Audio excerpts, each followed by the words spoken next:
Tonight, Strange New World Season 4, Jack Kirby's life story, a new Superman lawsuit, Kathleen Kennedy retires, and remember George Lowe, David Johansen, Gene Hackman, and Michelle Trachtenberg. All that and more in this edition of Multiverse Tonight. Welcome to Multiverse Tonight, your source for geek news. We dissect films, games, comics, and much more, bringing you insightful commentary on pop culture. This is Multiverse Tonight. Now, here's your host, Thomas Town. Well, hello and welcome to episode 235 Multiverse Tonight. I'm, of course, your host, Thomas Townley. And, well, spring has seemed to have arrived, finally. The weather outside today is 70 degrees. I mean, it's nice, it's warm.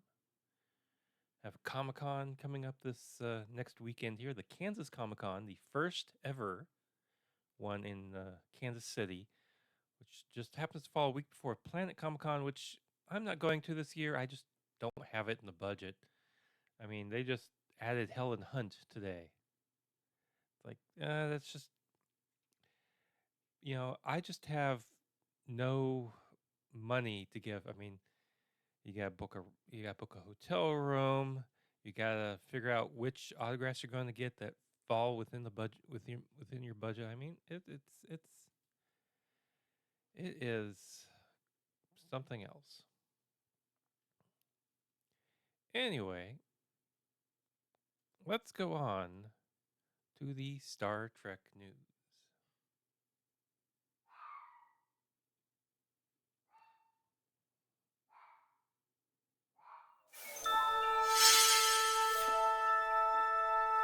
Star Trek news begins with Star Trek Strange New World Season 4, which is now in production, even though Season 3 still hasn't gotten its premiere date. The official Star Trek social media accounts broke the news on Monday, along with a photo of the main cast on set. The update alarmed many commentators who thought they must have missed on some news about the third season. Now they're eagerly awaiting more details, noting just how long it's been since we had last got an update. Paramount Plus has said that season 3 will debut sometime in 2025, but nothing more. In the meantime, production is getting ahead, is ultimately a good thing for the show and its future release schedule. Let's go on to the Marvel news.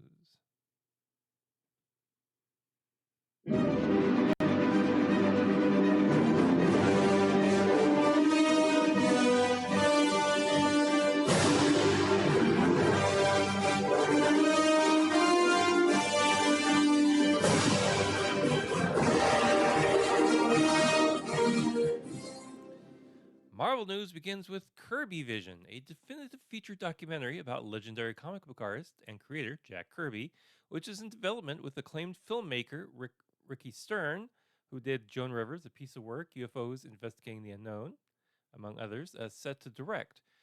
Emmy-winning producers Dan Braun and Josh Braun of Submarine Entertainment will produce under their Submarine Deluxe banner alongside Mike Ticino, Ron Fogelman, and Chris Longo. Widely regarded as one of the most innovative and influential creators in comics history, Kirby co-created Captain America with Joe Simon in 1941, famously depicting the superhero punching Adolf Hitler on the first issue cover months before the U.S. entered World War II. Now, throughout the nearly 66-decade career of Kirby, he went on to co-create numerous iconic Marvel characters, including the Avengers, Black Panther, Fantastic Four, Hulk, Iron Man, Silver Surfer, Thor, and the X-Men, many of those with co-creator Stan Lee. At DC Comics, Kirby created the ambitious Fourth World Saga, a sprawling cosmic epic featuring characters like Darkseid, Mr. Miracle, and OMAC, who remain central to DC's publishing and screen projects today. I don't know about OMAC, but yes, the rest of those, yes. Stern said in a quote, Jack was not only one of the great comic book artists of all time, but a true visionary genius. In this new feature-length documentary, we actively campaign for the recognition he finally deserves as a leading artist and storyteller of the 20th century, unquote. The documentary has secured cooperation from the estate of Jack Kirby, as represented by the Rosalind Kirby Family Trust, with access to personal documents, home movies, and creative materials, most of which have been unseen by the public until now. The documentary will explore Kirby's remarkable journey from poverty during the Great Depression to frontline service in World War II and his groundbreaking career spanning various genres from superheroes to romance, war, westerns, science fiction, and horror. Ticino serves as executive producer on Does It Fly from Radar Entertainment and is a trustee of the Jack Kirby Museum. Fogelman is director and co founder of the London Action Festival, while Chris Longo is chief creative officer of pop culture media company Den of Geek. Randolph Hope, director of Jack Kirby Museum and Research Center, which is collaborating on the project, stated, quote, "Now is the perfect time to tell the complete story of the man whose imagination and craft continue to ignite and shape the dreams of new generations. We're glad to work with Ricky and the whole production team to unlock the life story of a true legend." Unquote. Marvel's Spidey and His Amazing Friends have been renewed for a fifth season by Disney branded television.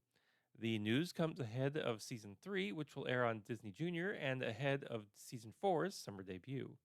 Per Nielsen, in the last quarter of 2024, Marvel's Spidey and His Amazing Friends was the second most watched streaming show among kids aged 2 to 5 and remained number 2 when isolating for boys 2 to 5. In that demographic, it beat popular preschool series Paw Patrol and Cocomelon, usurped only by smash hit Bluey. Overall, the series has reached 1 billion hours watched on Disney Junior and Disney Plus and on YouTube, and has hit 2 billion views across Disney Junior and Marvel's HQ channels. Marvel's first ever full length preschool series follows Peter Parker, Gwen Stacy, and Miles Morales as they learn about teamwork, problem solving, and helping others by working with other superheroes to defeat their foes.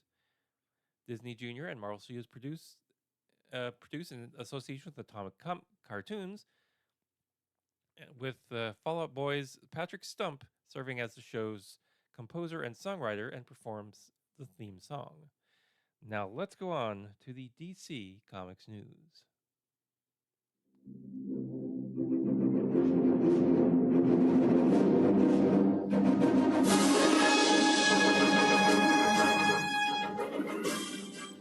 DC Comics news begins with Mark Perry, the nephew of the late Superman co-creator Jerry Schuster, who has initiated a lawsuit against Warner Bros. And DC Comics. The lawsuit centers around allegations of copyright infringement related to the forthcoming Superman film. Perry contends that the movie's production and release violate copyright laws pertaining to the Superman character and related elements. However, Warner Bros. And DC Comics maintain a contrasting stance.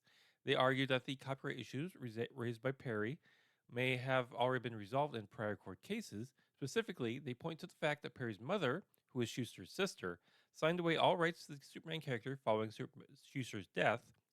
Now, this agreement, they assert, transferred the ownership of the character and related intellectual property rights to the companies, granting them the legal authority to produce the film. Despite the previous legal agreements, the Schuster estate, represented by Perry, is seeking to block the film's release in certain countries and are pursuing financial damages from Warner Bros. And DC Comics. The estate's legal strategy seems to be focused on challenging the validity or scope of the previous arguments, potentially arguing that they do not cover all aspects of the Superman copyright or that they signed under duress or misinformation. In response to the lawsuit, Warner Brothers has expressed confidence that the film will receive its full global release as planned.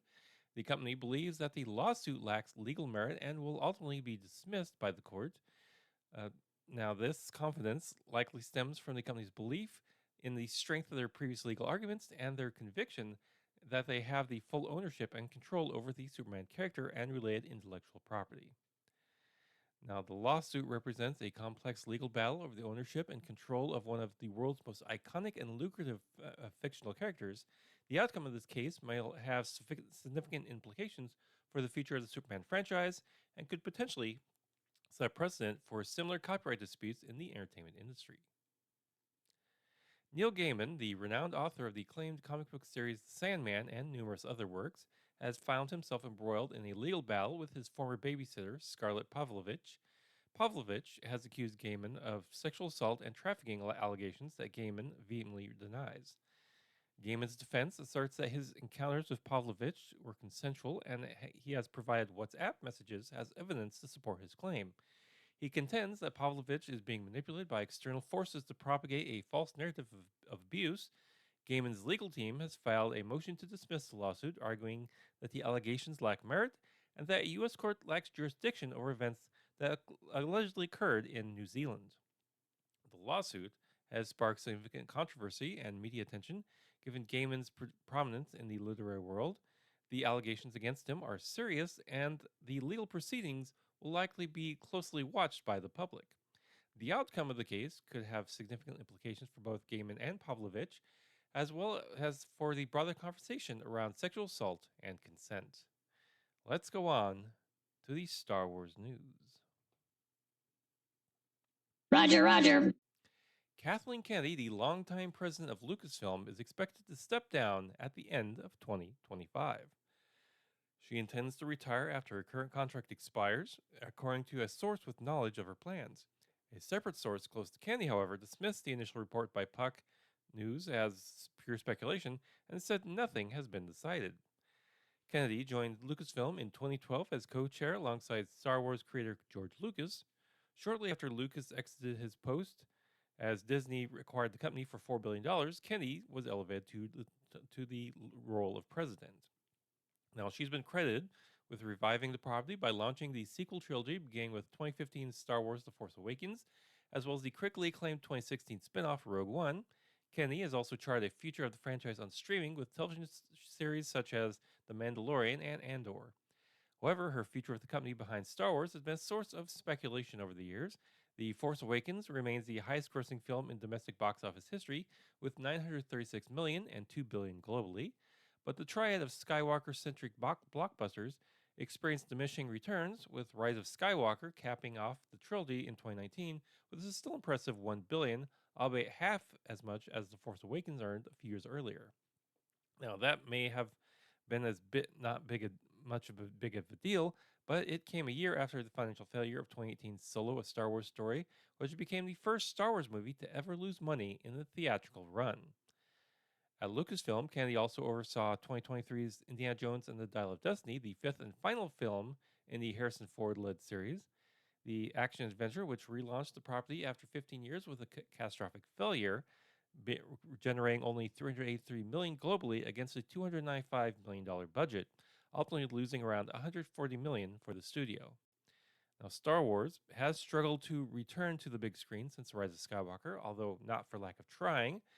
In the years since Lucasfilm has announced several Star Wars projects with filmmakers like James Mangold, Sharmeen Obaid-Chinoy, Taika Waititi, and Donald Glover, but none have come to fruition. Meanwhile, news takes on the series from Wonder Woman director Patty Jenkins, Marvel's producer Kevin Feige, The Last Jedi director Rian Johnson, and Game of Thrones creators David Benioff and D.B. Weiss were shelved for various reasons. Now, Lucasfilm has plans to eventually reintroduce itself to movie theaters. The Mandalorian and Grogu, a continuation of the Disney Plus series about the helmet-wearing bounty hunter, is set for theatrical release in 2026, while X-Men alum Simon Kinberg is reportedly developing a brand new Star Wars trilogy. Now, let's go on to the geek news.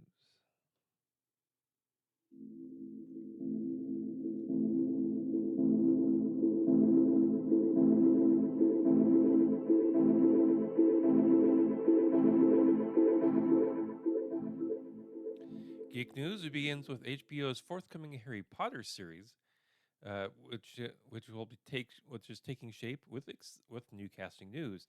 The network is close to finalizing deals with acclaimed actors Janet Mateer and Papa Essuado to portray two iconic Hogwarts professors, Minerva McGonagall and Severus Snape, respectively. They'll join the previously announced John Lithgow, who will take on the role of beloved headmaster Albus Dumbledore. The series has long been planned as a long-term project which will span a decade and aims to be a meticulous and loyal adaptation of J.K. Rowling's 7 original Harry Potter novels. This will allow for a deeper exploration of the wizarding world and its characters that was not possible in the film series. Essueto, who is in his 30s, will portray a younger version of Snape than the one depicted in the movies, offering a fresh perspective on the complex character. And McTeer's casting meanwhile, aligns with the age of Maggie Smith when she was cast as McGonagall, ensuring a sense of continuity with the film series while also bringing a new interpretation of the role. One of the key goals of the Harry Potter TV series is to create a more inclusive and diverse wizarding universe that reflects the world we live in. This commitment to representation will be evident in both the casting and the storytelling. The series is slated to debut on HBO in late 2026 or early 2027, and fans are eagerly awaiting their return to Hogwarts. Now, McTeer has been nominated for both Academy Awards and Emmy Awards, showcasing her versatility and talent. She will next be seen in the highly anticipated action film Mission Impossible: The Final Reckoning. Svido, meanwhile, has been nominated for BAFTA and Emmys, and his upcoming project is the film The Scurry. Over the last decade, Jon Favreau has been a linchpin of Disney Plus's original series slate, with flagship The Mandalorian and its offshoots, while also taking on classic Disney animated characters on the feature side with the live-action photorealistic animated The Jungle Book and photorealistic The Lion King.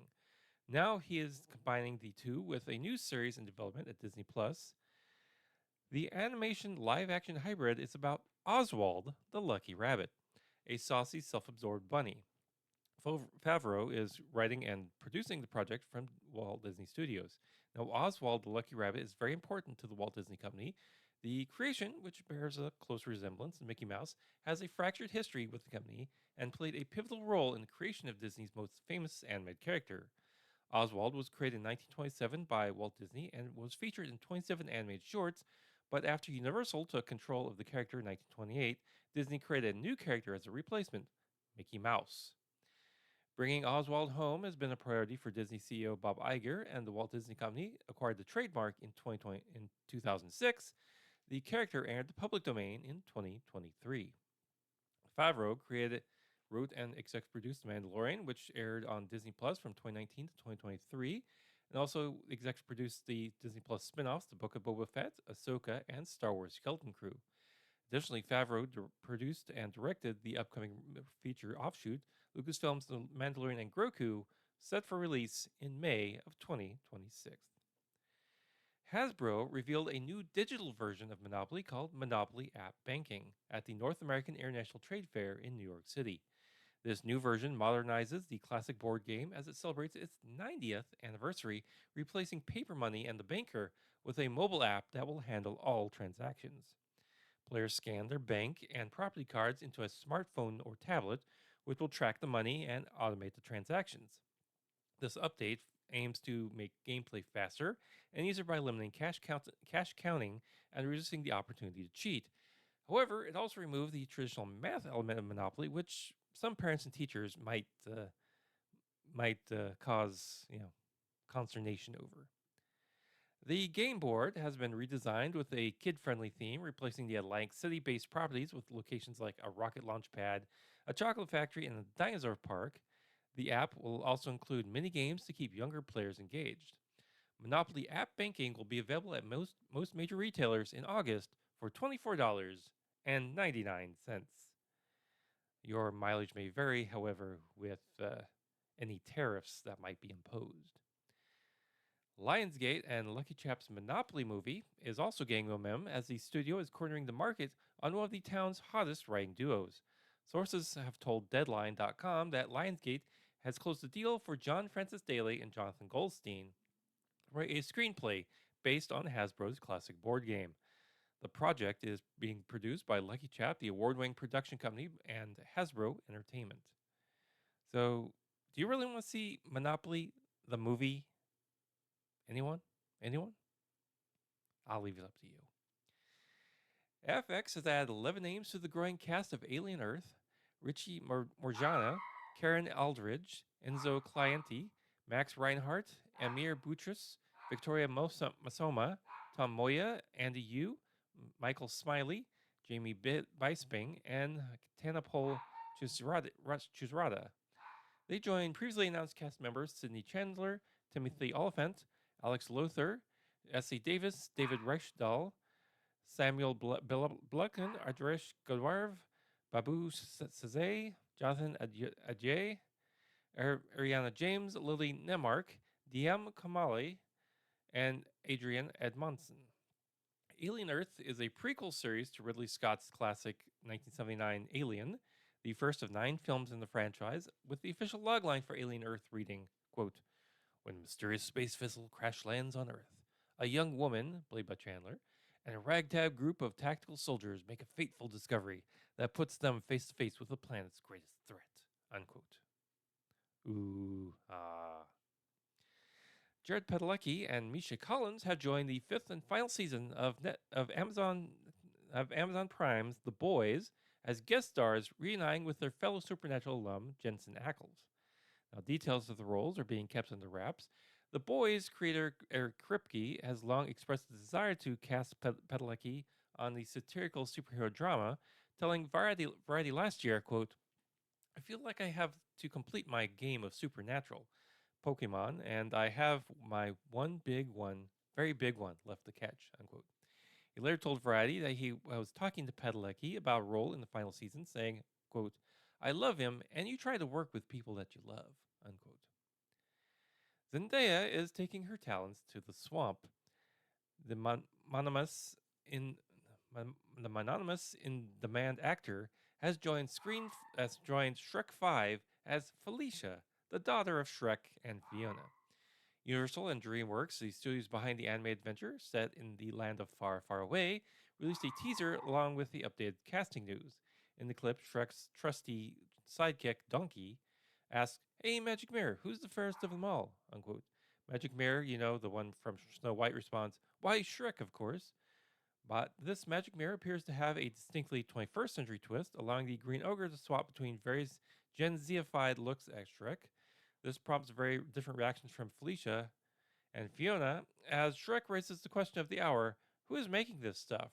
Just then Pinocchio pops up to tell a nose-growing lie, declaring, not me. Yeah, Shrek 5. Hard pass. I think they've done the Shrek universe to death. Literally, I mean, each one from Shrek 1 to Shrek 4 just dropped off, in quality and storytelling. So I don't know where they'd go with Shrek 5. It almost seems like Back to the Future 2. It's your kids, Marty. It's your kids. Anyway, some sad news. George Lowe, the veteran actor and voice actor and comedian best known for his work as Space Ghost on the cult favorite series Space Ghost Coast to Coast, has died. He was 67 years old. A rep for Lowe confirmed his death to Rolling Stone. A cause of death has not been released yet. Lowe's friend, the radio host Marvin Boone, said Lowe died after a long illness. Boone added he was a supremely talented artist, and voice actor, a truly warm-hearted genius, funniest man on earth too. I've stolen jokes from him for decades.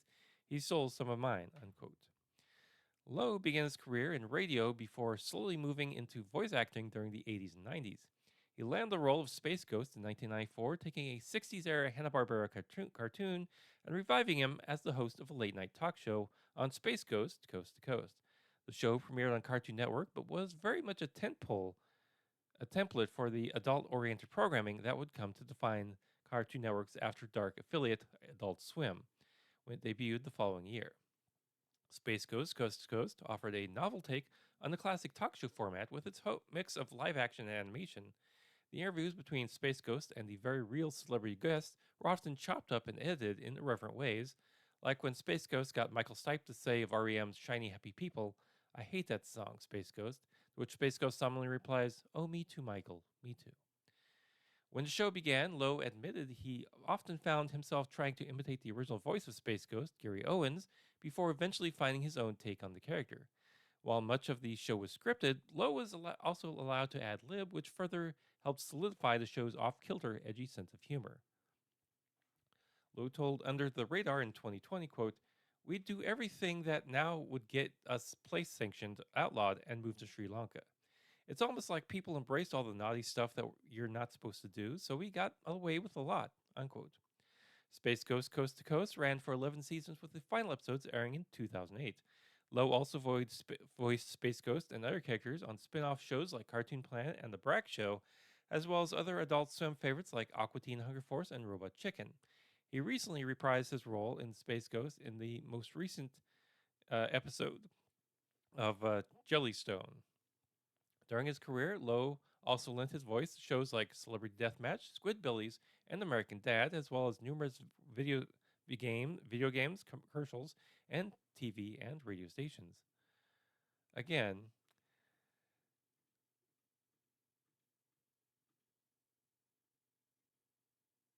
George Lowe, the voice actor behind Space Ghost, dead at the age of 67.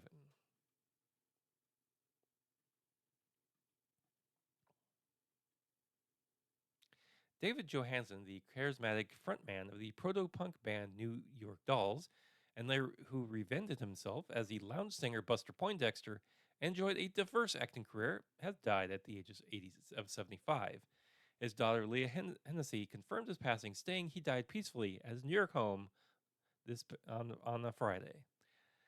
A family statement released on the following Saturday revealed that Johansson had battled profoundly compromised health for a decade, succumbing to stage 4 cancer and a brain tumor diagnosed in 2020. He passed away surrounded by loved ones, including the hand of his wife, Marie Hennessy, his daughter Leah, with music and flowers filling the room. His health had deteriorated further after a fall in November, which resulted in a broken back and confined him to bed. The family expressed gratitude for the outpouring of support following their public announcement of Johansson's health struggles. Knowing that he was able to reconnect with many friends and family before his death, they promised future events to celebrate his life and artistry. Johansson's later years saw a resurgence of action thanks to in part to the 2023 Showtime documentary Personality Crisis: One Night Only, co-directed by Martin Scorsese and David Tedeschi. The film captured his final full performances at New York's Cafe Carlyle just before the pandemic lockdown. Johansson's musical career began in Staten Island with the Vagabond Missionaries in the 1960s.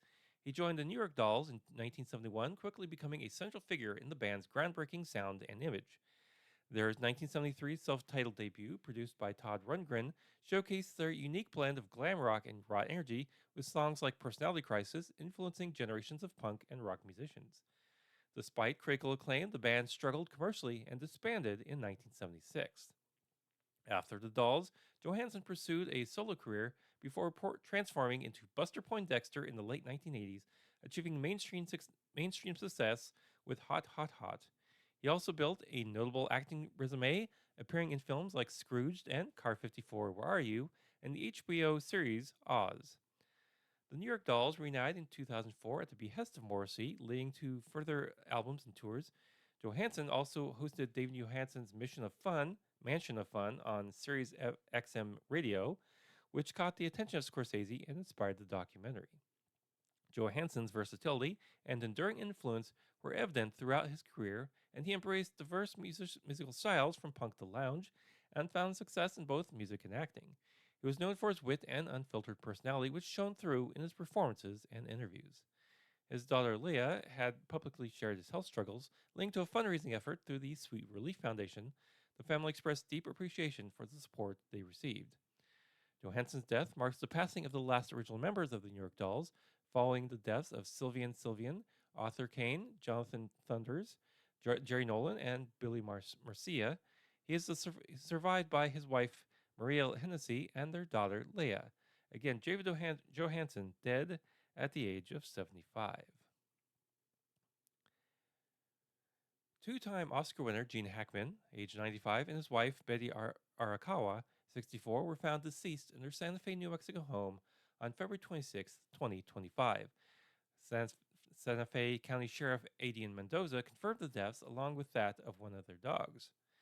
Deputies responded to a welfare check at the residence on Old Sunset Trail in Hyde Park around 1:45 p.m. after a neighbor expressed concern. A statement from the Santa Fe Sheriff's Office indicated that foul play was not suspected, but the exact cause of death was under investigation. The New Mexico office of the medical investigator stated that final medical examiner's report typically takes 4 to 6 weeks. An autopsy conducted on February 27th, however, revealed that Gene Hackman died from a combination of advanced Alzheimer's disease and severe heart disease. Dr. Heather Jarrell, the New Mexico chief examiner, indicated that Hackman likely died on February 18th, noting he was in poor health and had not eaten for several days. His heart issues were well documented. Betsy Arakawa's cause of death was determined to be hantavirus pulmonary disease. a rare disease spread by rodents. She likely passed away around February 11th. Sheriff Mendoza provided further details, saying that Arakawa was seen on security footage shopping at a local Sprouts farmers market around 3:30 p.m. on February 11th and entered their neighborhood around 5:30 p.m. No further activity, or communication from her was recorded after that time. The couple's bodies were discovered in separate rooms of their home alongside the deceased dog. Another healthy dog was also present. Pills found at the scene were identified as deltelzine, Tylenol, and thyroid medication. Gene Hackman, born on January 30th, 1930, had a long and celebrated acting career. He won Oscars for The French Connection in 1971 and Unforgiven in 1992, and received nominations in 1967 for Bonnie and Clyde, 1970 for I Never Sang for My Father, and 1988 for Mississippi Burning. He was also known for his role as Lex Luthor in the Superman films and had an extensive filmography, including The Poseidon Adventure, The Conversation, Hoosiers, The Firm, The Birdcage, Enemy of the State, and Runaway Jury. He retired from acting in 2004 after starring in Welcome to Mooseport. Hackman's early life was marked by instability. He enlisted in the Marine Corps at 16 and served until 1951, where he later pursued acting, finding success on Broadway and in film. Hackman and Arakawa had been married since 1991 and lived a private life in Santa Fe. He is survived by three children from his previous marriage to Faye Maltese, Christopher, Elizabeth Jean, and Leslie Ann. Again, two-time Oscar winner Gene Hackman, dead at the age of 95, and his wife Betsy Arakawa, 64, dead at 64. And finally tonight, Michelle Trachtenberg, an actress beloved by millennials for roles in Buffy the Vampire Slayer, Disney's Ice Princess, Gossip Girl, and more, also died this past Wednesday at the age of 39. Police responded to a 911 call shortly after 8 a.m. at Luxury Residential Tower in Midtown, where officers observed a 39-year-old female unconscious and unresponsive, according to a New York police statement. Paramedics pronounced her dead at the scene. No foul play was suspected, and the New York Medical Examiner was investigating the cause of the death. A spokesperson for Trachtenberg's family corroborated the news, saying, "It is with great sadness to confirm that Michelle Trachtenberg has passed away. The family respects privacy for their loss. There are no further details at this time," unquote. Now, per ABC News police sources, Trachtenberg was discovered by her mother at her New York apartment, who called police. She said that she had recently had a liver transplant. Born on October 11, 1985 in New York City, Trachtenberg was a lifelong actor who made her television debut in commercials at the age of 3 before landing a recurring role as Lily Montgomery on the longtime soap opera All My Children. She gained further recognition while starring in Nickelodeon's The Adventures of Pete and Pete, and was nominated for a Daytime Emmy for her role in Discovery Children's series Truth or Scare, before landing her breakout feature role as Harriet M. Welsh in the 1996 Paramount film Harriet the Spy, based on the classic children's novel. Trachtenberg joined Buffy the Vampire Slayer in the cult WB fantasy series' 5th season in 2000 as Dawn Summers, the younger sister to Sarah Michelle Gellar's Buffy. Subsequently, the actress garnered further notice with roles in the raunchy 2004 cult comedy Eurotrip and the Disney sports drama Ice Princess, where she played a bookish teen discovering her passion for figure skating. One of Trachtenberg's other most memorable roles came in 2008 when she joined Gossip Girl as Georgina Sparks, the manipulative and unpredictable troublemaker who frequently threw the lives of the Upper East Side elite into chaos. Around that time, she starred opposite Zac Efron and Matthew Perry in Warner Brothers' comedy 17 Again, playing the daughter of Perry's Mike O'Donnell, who magically gets the chance to relive his teenage years. Trachtenberg later continued to work steadily in television with guest appearances on shows like House, Weeds, NCIS Los Angeles, and Sleepy Hollow. Additionally, she lent her voice to animated projects including Robot Chicken, most recently reprising her role in Max's Gossip Girl sequel series in 2023. Again, Michelle Trachtenberg, dead at the age of 39. And that brings us to the end of the show for today. Now, please be sure to check us out on our social media. We're on Blue Sky and Twitter at Multiverse Tom, Threads, Facebook, and Instagram as well at Multiverse Tonight.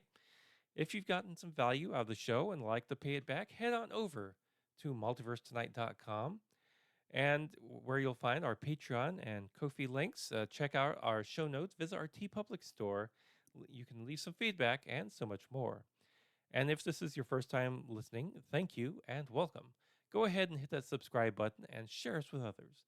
Now, thanks to Hot Dope for the intro music and Lobo Loco for the outro theme music. Thanks for watching this edition of Multiverse Tonight. We'll be back in 2 weeks with more sci-fi and comic book news. Now, please exit the universe in an orderly fashion. Good night.